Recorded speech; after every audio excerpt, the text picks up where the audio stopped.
नमस्कार दोस्तों, आप सभी का स्वागत है हमारे YouTube चैनल मान्या लाल किताब रेमेडीज में। आज मैं आपके साथ बात करने जा रहा हूं मेष राशि के बारे में और आज का मुख्य टॉपिक होगा 1 अप्रैल से लेकर 30 अप्रैल 2024 ग्रहों का जो महापरिवर्तन होगा वो मेष राशि के जातकों के ऊपर कैसा प्रभाव देगा। सर्वप्रथम दोस्तों मैं आपको ये बता देना चाहता हूं कि जहां पर 1 नंबर लिखा है ये आपकी मेष राशि है और आज का जो प्रेडिक्शन होगा, आज का जो एनालिसिस होगा वो चंद्र राशि के ऊपर आधारित होगा। दोस्तों चंद्र राशि का अपना एक अधिकार क्षेत्र होता है। जैसे जैसे ग्रहों का गोचर होता है वैसे वैसे प्रभाव जो है वो देखने को मिलता है। ये जो मैं आज एनालिसिस लेके आया हूं, ये एनालिसिस हम बहुत ज़्यादा एक्सपीरियंस के साथ करते हैं ताकि आपको आपका जो मार्गदर्शन है वो हो सके। क्या ज़िंदगी में करना चाहिए, इस महीने में आपके ग्रहों के हिसाब से किन चीज़ों के लिए आपने आगे बढ़ना है और किन चीज़ों को आपने अवॉइड करना है, इसी का हमने बड़ी डिटेल में जाकर एनालिसिस निकाला होता है। एक तो दोस्तों बुक्स के साथ रीडिंग करके एक जो ज्ञान हमें अर्जित होता है, दूसरा रोजाना हम कुंडलियों का जो विश्लेषण करते हैं जिसके अभ्यास के साथ हम आपके लिए विश्लेषण लेके आते हैं। तो बहुत मायने होते हैं इस विश्लेषण के। जो वीडियो मैं आपके साथ शेयर करने लगा हूँ ये बड़े संक्षिप्त में जाकर हमने ये वीडियो बनाई है। सो अकेली बात मैं आपको समझाऊंगा कि आपके सभी पक्षों के ऊपर ये बात होगी, क्योंकि ये महीने की कुंडली है, माह की कुंडली है। तो इसमें आप अगर व्यापार करते हैं तो स्थितियां कैसी रहेंगी, अगर आप नौकरी पेशा हैं तो वहाँ पर आपके साथ कैसा होगा, अगर आप स्टूडेंट हैं तो कैसा होगा, अगर आपकी हेल्थ लाइफ कैसी होगी, अगर आपने कहीं से कर्ज लिया हुआ है तो स्थितियां कैसी होंगी, अगर आपके ऊपर कोई कोर्ट केस चला है तो आपकी मैरिज लाइफ पर, अगर आपकी शादी नहीं हुई, आपकी लव लाइफ, अगर आप स्टूडेंट हैं या वीज़ा अप्लाई करना चाहते हैं, विदेश में जाना चाहते हैं तो या आप वहाँ पर ही हैं, तो इन सभी पहलुओं के ऊपर आज मैं आपके साथ मेष राशि के लिए ये वीडियो लेके आया हूँ। सो कोई भी पॉइंट जो है, क्योंकि हर एक चीज़ का एक मायना होता है, सो किसी भी चीज़ को आपने स्किप नहीं करना। अकेला पहलू मैं आपको पूरी डिटेल के साथ समझाऊंगा। सो दोस्तों शुरू करते हैं मेष राशि के ऊपर अप्रैल महीने का राशिफल कैसा होने वाला है। सर्वप्रथम आपके सामने प्रथम भाव की बात करते हैं। तो दोस्तों लगन के अंदर गुरु जो हैं वो गोचर कर रहे हैं और लगन जो होता है वो इंसान की आत्मा होती है। सो आत्मा के अंदर गुरुदेव बृहस्पति जैसे ग्रह का जब गोचर होता है। सो दोस्तों इससे पहले मैं आपको ये भी बता देना चाहता हूँ कि कुछ ग्रह होते हैं जो लंबे समय के लिए गोचर करते हैं। जैसे शनि देव हो गए 2.5 वर्ष के लिए करते हैं, राहु केतु पूरे 1.5 वर्ष के लिए करते हैं, 18 महीने के लिए। वहीं पर देवगुरु बृहस्पति साल से थोड़ा ज़्यादा समय के लिए गोचर होता है। लेकिन कुछ अन्य ग्रह होते हैं जो हर महीने में अपना परिवर्तन करते हैं। जैसे चंद्रमा हो गए, सूर्य हो गए, शुक्र हो गए, मंगल जो है 39 दिन के लिए गोचर होता है।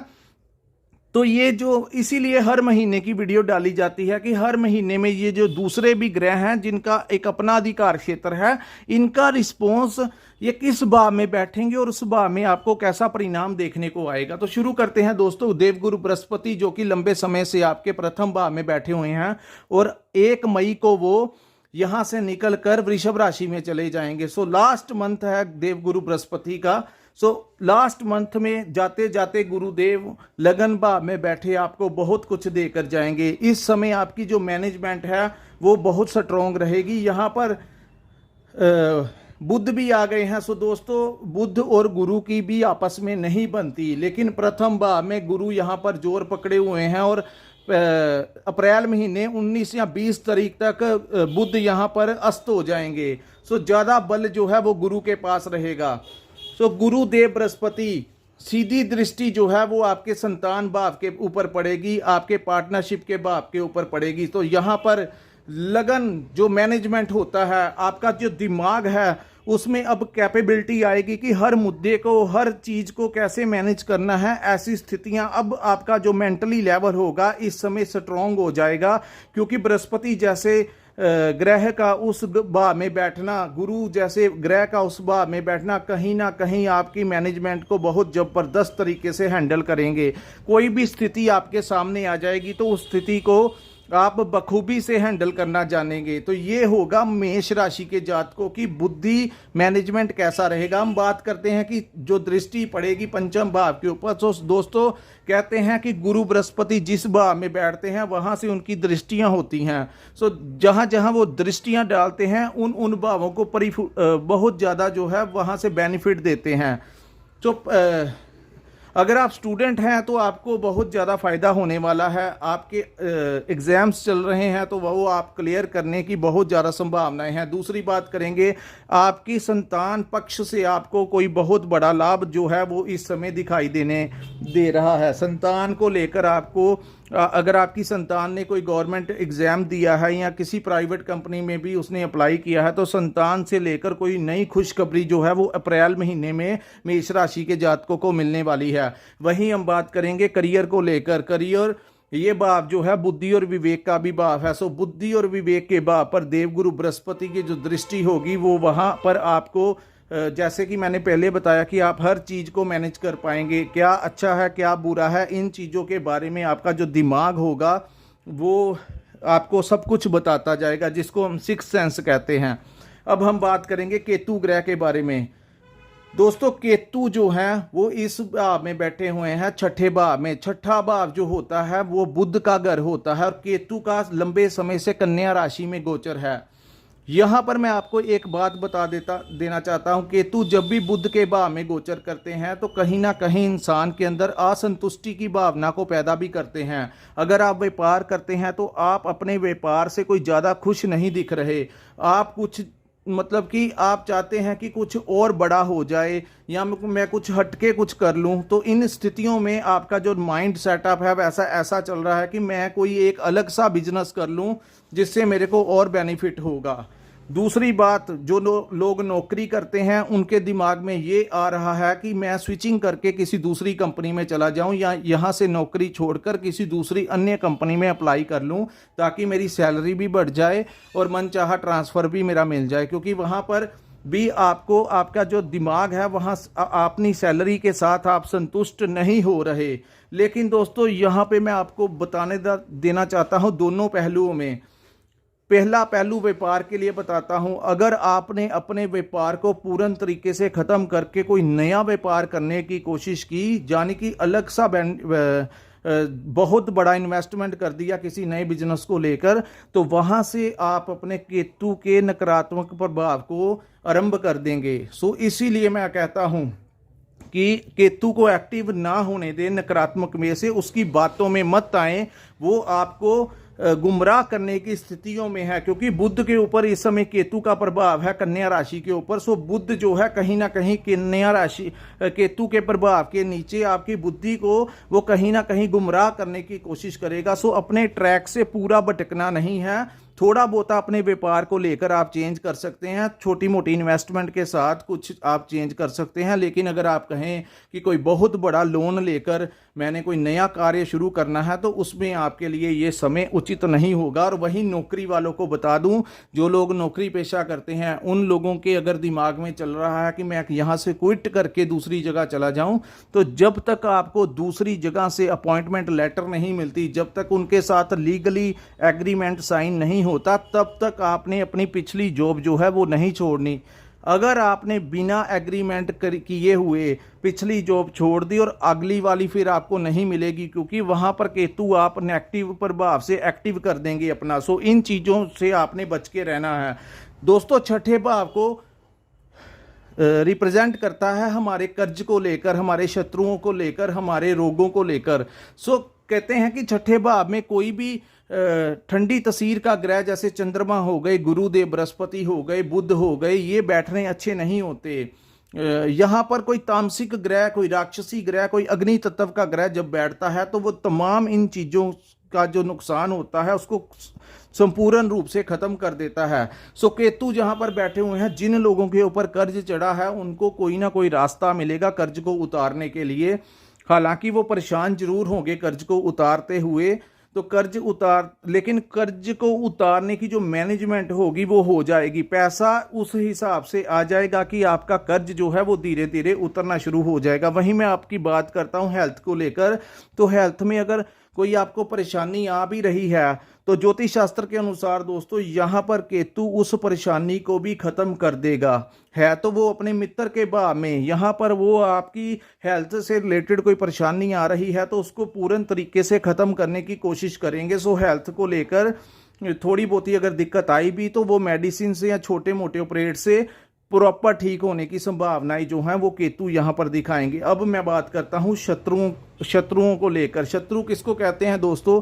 जो भी अपने प्रेशर से हमारे दिमाग के ऊपर तनाव बनाता है, वो चाहे कोई भी हो, चाहे वो हमारे लिए कोई दुश्मन हो, वो हमारे अगर नौकरी करते हैं तो आपका बॉस हो, आपके कोलीग्स हो, या कोई भी हो जो आपको मेंटली तौर पर टॉर्चर करता है, तो ऐसे लोगों को भी केतु अपने प्रभाव से खत्म करेगा या आपसे कहीं दूर कर देगा ताकि आपको शत्रु ज़्यादा परेशान ना कर सके। सो थोड़ी बहुत ही दिक्कत आने की कोशिश कोई करेगा भी, लेकिन वो अंत में अपनी मुंह की खाएगा, आपके सामने नहीं टिक पाएगा। अब हम बात करते हैं आपके पार्टनरशिप के भाव की। सो दोस्तों यहाँ से सीधी दृष्टि जब देव गुरु बृहस्पति यहाँ पर डालेंगे तो सबसे पहले तो प्रथम जो दिन होंगे आपके, प्रथम 15 दिन, क्योंकि 13 को सूर्य भी यहां से निकलकर मेष में आ जाएंगे, तो मैं उस पहलू के ऊपर भी बात करूंगा कि वहां पर वो क्या करेंगे और ग्रहण के समय मेष राशि के जातकों ने किस तरीके से सावधानियां यूज करनी है। पार्टनरशिप के भाव में दोस्तों आपको बहुत लाभ होगा, खास करके आपका अगर लव लाइफ में है तब भी वहां पर भी आपको आपका जो समय होगा अच्छा निकलेगा। वहीं मैं बात करूं अगर आप व्यापार में किसी के साथ भागीदारी पार्टनरशिप में है तो वहां पर भी आपको लाभ देखने को मिलेगा। कोई बहुत बड़ी इन्वेस्टमेंट इस महीने नहीं करनी, खासकर 13-14 अप्रैल तक, क्योंकि राहु और सूर्य जब तक इकट्ठे रहेंगे कोई ना कोई ये अंत में नुकसान करने की कोशिश कर सकते हैं।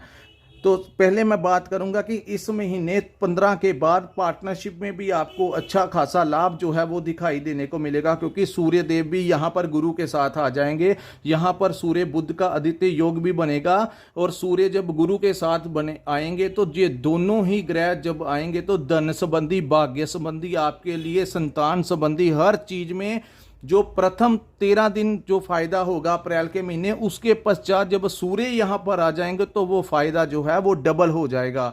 सो हम बात करते हैं पहले प्रथम दिन की, तो पार्टनरशिप में लाभ मिलेगा, मैरिज लाइफ भी ठीक रहेगी, लव लाइफ भी ठीक रहेगी। अब मैं बात करता हूं दोस्तों आप ही के लाभ भाव की। लाभ भाव, अब मेन बात पे आते हैं कि दोस्तों जब भी लगन का मालिक जो होता है वो जब लाभ भाव में चला जाता है, कहते हैं कि जिन कुंडलियों में का स्वामी, जो लगन का स्वामी जब 11th हाउस में बैठ जाए तो कहते हैं कि ऐसे जातकों के नाम पर कोई फर्म खुलवा लें, कोई दुकान का नाम रख लें, कोई फैक्ट्री का नाम रख लें, किसी फर्म कंपनी का नाम रख लें, तो कहते हैं कि उसकी ज़िंदगी में कभी डिक्लाइन नहीं आता, वो कभी नीचे नहीं जाता, वो आगे से आगे बढ़ता रहता है और एक दिन बहुत बड़ी कंपनी और बहुत बड़ा नाम बना देता है। बहुत भाग्यशाली लोग होते हैं जिनके लगन का स्वामी जो है वो लाभ भाव में बैठता है, तो उनके सारे कार्य जो हैं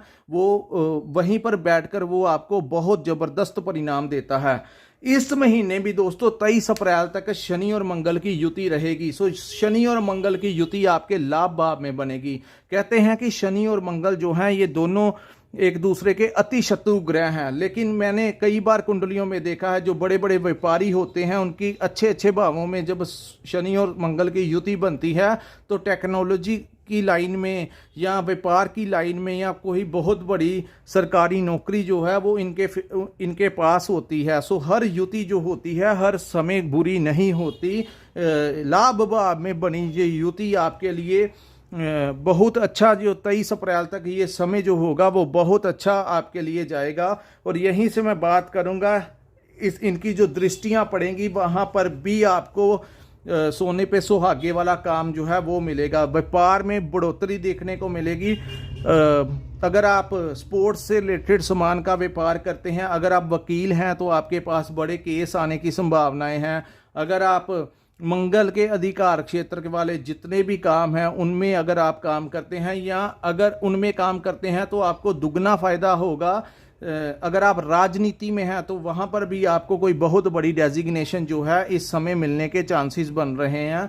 वहीं पे मैं बात करूंगा, नौकरी में भी आपको कहीं ना कहीं प्रमोशन देखने को मिलेगी। अचानक से स्विचिंग हो सकती है, अन्य कंपनियों का आपके पास ऑफर आ सकता है आपको। जो ये वो समय होगा जब आपके लिए जैसे ही 15 का समय निकलेगा, जैसे ही सूर्य इस भाव में आ जाएंगे तो आपने अगर कहीं पर जॉब अप्लाई किया हुआ है तो वो पूर्ण तरीके से आपको मिलने की संभावनाएं दिख रही हैं। चाहे वो प्राइवेट सेक्टर में हो तो चाहे वो गवर्नमेंट सेक्टर में हो, तो आपको कहीं ना कहीं से नौकरी में बहुत बड़ा लाभ। और वहीं मैं आपको बता दूं कि व्यापार में भी आपको बहुत बड़ा लाभ जो है वो मंगल और शनि की युति करके दिखाएगी। अब हम बात करते हैं, मेन चीज पे आते हैं दोस्तों, सूर्य और राहु और शुक्र। दोस्तों इस भाव को ट्रैवलिंग का भाव कहा जाता है, इस भाव को खर्चों का भाव कहा जाता है, इस भाव को आपके यात्राओं का बोल दिया मैंने, इस भाव को खर्चों का भाव कहा जाता है, इस भाव को विदेश का भाव भी कहा जाता है। सो यहाँ पे मैं आपको बता दूं दोस्तों, इस महीने चाहे आपकी आमदन जितनी मर्जी हो जाए, जब तक ये युति यहाँ पर बनी रहेगी, शुक्र भी यहाँ पर मीन राशि में, चाहे वो अपनी उच्च राशि में आ गए हैं, लेकिन कहीं ना कहीं आपके बेवजह खर्च जो हैं वो नहीं रुकने का नाम लेंगे। खास करके अगर आपका कोई एक्स्ट्रा मैरिटल अफेयर है तो वहाँ पर भी आपको फंसा सकती है ये युति। जो लोग शादीशुदा हैं वो थोड़ा सा ध्यान रखें। ये जब राहु और शुक्र की युति बनेगी, क्योंकि सूर्य देव निकल जाएंगे 13 तारीख को, सो ये दोनों ग्रह यहाँ पर बैठ जाएंगे। सो जब भी ये युति बनती है तो एक्स्ट्रा मैरिटल अफेयर की तरफ अट्रैक्ट करती है। तो इन चीज़ों में आपने नहीं आना, क्योंकि इंसान जैसे कर्म करता है अंत में उसे वैसा ही भोगना पड़ता है। ये युति, क्योंकि राहु जो है वो शरारती ग्रह है, तो शुक्र इन चीज़ों से ही लव लाइफ के साथ रिलेटेड है, लग्जरी लाइफ के साथ रिलेटेड है। तो कहीं ना कहीं इन दोनों की जब युति होगी तो आपको कोई एक्स्ट्रा मैरिटल अफेयर इस महीने देखने को मिलता है, लेकिन आपने बचाव रखना है, अन्यथा अंत में आप पकड़े भी जाओगे तो बहुत ज़्यादा आपकी इंसल्ट होगी। तो 13 तारीख तक दोस्तों ये जो सूर्य देव जब यहाँ पर बैठेंगे, तो दोस्तों यहाँ पर मैं आपको ये बात बता देना चाहता हूँ, कुंडली इस महीने की बड़ी अच्छी है, लेकिन प्रथम 13 दिन में से कुछ ऐसे दिन होंगे जब आपने बहुत अपना बचाव रखना है। वो दिन होंगे 6 अप्रैल से लेकर 13 अप्रैल तक, जब तक राहु और सूर्य की युति रहेगी। दोस्तों 8 अप्रैल वो दिन आएगा जब सूर्य देव को राहु ग्रहण लगा देंगे। इसमें भी आपको पता है कि जब अमृतपान हुआ था, इस युति को ग्रहण युति इसीलिए कहते हैं, जब अमृतपान हुआ था उस समय सूर्य देव ने भगवान विष्णु को कहा था कि ये बहरूपीय राहु को आपने अपना अमृत पिला दिया। तो उसी समय भगवान ने अपने सुदर्शन चक्र के साथ राहु के 2 टुकड़े कर दिए थे। सिर वाला हिस्सा अलग हो गया था, धड़ वाला अलग हो गया था।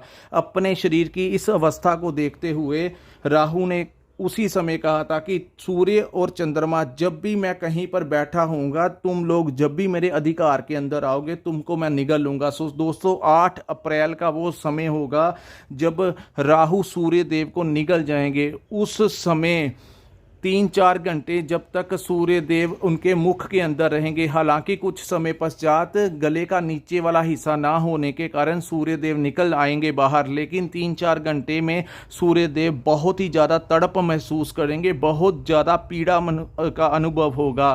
वो उस चीज़ का जो असर होगा, क्योंकि सूर्य देव राज दरबार राजनीति के कारक हैं और राहु जो हैं वो डिप्लोमेटिक के कारक हैं। सो भारत की सियासत में आपको बहुत बड़ा हेरफेर देखने को मिलेगा। कुछ नेता जो होंगे वो अपनी पार्टी को छोड़कर दूसरी पार्टी में चले जाएंगे। कुछ जैसा भी करके पूरे विश्व में, पूरे ब्रह्मांड के हर जीव जंतु के ऊपर इस युति का, इस ग्रहण का प्रभाव देखने को मिलेगा। सो उस युति में जहां बड़े बड़े राजनीतिक लोगों, कोई अंदर भी जाएगा, कोई जेल में चला जाएगा, कोई बाहर आ जाएगा, कोई अपनी पार्टी को छोड़कर दूसरी पार्टी को ज्वाइन कर लेगा, जो कि इस युति के दौरान आपको दिख भी रहा है। भारत की एग्जाम्पल मैं इसीलिए दे रहा हूं कि आपके रूबरू सब कुछ हो रहा है, तो वो इसी युति के कारण हो रहा है। और इसका प्रभाव जो होगा अप्रैल 13 तक अगर उन मंत्रियों के कुंडलियों में लगेगा तो स्वाभाविक है कि ये चीज मेष राशि के जातकों पर भी लागू होती है। तो इस ग्रहण का जो प्रभाव होगा वो आपके ऊपर भी होगा। तो इस समय 6 अप्रैल से लेकर 13 अप्रैल तक आपने, क्योंकि ग्रहण के 2-4 दिन पहले और 2-4 दिन बाद तक का प्रभाव जो होता है वो बहुत ज़्यादा होता है। सो आपने कोई भी मांगलिक कार्य नहीं करना, कोई इंपॉर्टेंट काम करना है तो आपने टाल देना है, कोई ट्रैवलिंग है तो उसको आप पेंडिंग कर दीजिए, कुछ भी जरूरी काम, कोई डॉक्यूमेंट्स पे साइन करने हैं, कुछ भी करना है तो हर चीज़ को आप टाल दीजिए। वहीं ये युति जो है रिलेशनशिप में अगर आपकी कोई अनबन है, अगर आपने अपने मुख से कुछ ज़्यादा किसी की चुगली कर दी या निंदा कर दी तो वो आपके लिए अच्छा नहीं होगा। आपने कोई छोटी मोटी लड़ाई झगड़ा होता भी है आपकी पार्टनरशिप में, लव लाइफ में, मैरिज लाइफ में या बिजनेस पार्टनरशिप में, अगर नौकरी में भी बॉस आपको कुछ छोटा मोटा कह दे तो ये समय आप समझ लीजिए कि ये ग्रहण का समय है। तो ये युति आपका दुष्प्रभाव कर रही है। तो इस समय को जब निकल जाएगा तो बाकी ग्रह बाद में अच्छे हैं। सो इस समय को, एक सप्ताह को आपने बड़े तरीके से निकालना है, अन्यथा परिणाम आपके अच्छे नहीं आएंगे। सो दोस्तों, ये था मेष राशिफल अप्रैल 2024 का महीना। सो दोस्तों, अंत में आपको एक उपाय बताने जा रहा हूं। ये जो सप्ताह होगा जिसमें इस युति का कहीं ना कहीं दुष्प्रभाव होगा, तो इस दुष्प्रभाव से बचने के लिए आपने हनुमान चालीसा का सहारा लेना है, बजरंग बाण का सहारा लेना है। अगर आपको स्थितियां नेगेटिव होती दिख रही हैं तो आपने बजरंग बाण या हनुमान चालीसा का निरंतर सहारा लीजिए, या अपने जिस भी इष्ट को आप मानते हैं, जिस भी धर्म के हैं आप, जिसको भी आप मानते हैं, उनका सिमरन कीजिए, नाम कीजिए, मेडिटेशन कीजिए, ताकि इस युति का दुष्प्रभाव जो है वो मेष राशि के जातकों के ऊपर कोई ज़्यादा असर ना दिखाए। सो दोस्तों, ये था मेष राशिफल अप्रैल 2024 का। अगर आपको हमारा ये एनालिसिस अच्छा लगा हो तो हमारे चैनल को लाइक और सब्सक्राइब करना मत भूलिए। अगर किसी ने अपनी कुंडली का विश्लेषण करवाना होगा तो ऊपर डिस्क्रिप्शन में और स्क्रीन के ऊपर हमारा नंबर शो हो रहा है, वहां पर आप हमारे साथ संपर्क करके अपनी कुंडली का विश्लेषण करवा सकते हैं। क्योंकि दोस्तों, वहां पर महादशा, अंतरदशा, सूक्ष्म दशा सब कुछ देखना पड़ता है। ये जो ग्रहों के बारे में मैंने बताया है, इसमें से जो सी महादशा आपके ऊपर चल रही है या अंतरदशा चल रही है, उस ग्रह का सबसे ज़्यादा प्रभाव जो है वो आपको देखने को मिलेगा। अगर आपके ऊपर राहु की महादशा चल रही है तो ये जो प्रॉब्लम होगी वो मेष राशि वालों को कुछ ज़्यादा हो सकती है ग्रहण युति की, या सूर्य की महादशा चल रही है। अन्यथा इस समय जो कुंडली है वो आपको विशेष लाभ देखने को मिलेगा। सो दोस्तों, यहीं पे हम अपनी वीडियो को विराम लगाते हैं। नमस्कार, जय माता दी।